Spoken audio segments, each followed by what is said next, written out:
A coalition of local labor unions and representatives of Occupy San Diego and North County held a protest rally outside of Congressman Darrell Issa's office Monday afternoon.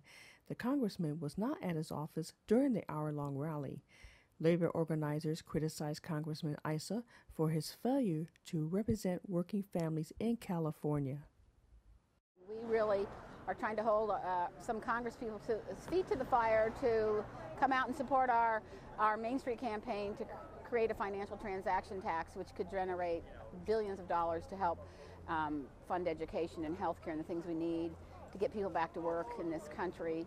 Darrell Issa is chairman of the Oversight Committee, and he's kind of using that position to really go after workers' rights and environmental issues and things that could really have dire consequences for people in this country. And he's not willing to commit to a financial transaction tax, which they have in other countries. The European Union's talking about doing it, and we actually had one in this country between 1917 and 1966.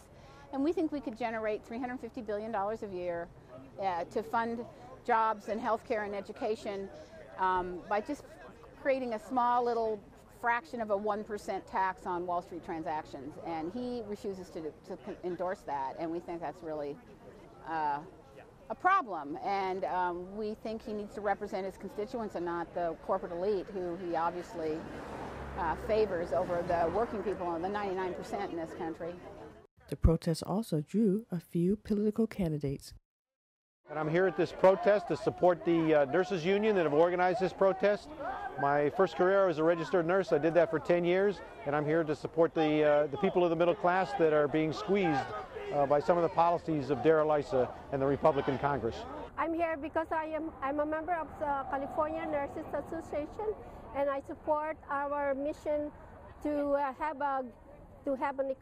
increase our economy, and also to support the people of our economy being in a crisis, and we have to improve it. And the only way that we can be able to do that is to tax the Wall Street, and thus the money that we can get from them is to increase the health care for all, have a dignified jobs, and a quality public education, and also a good health environment.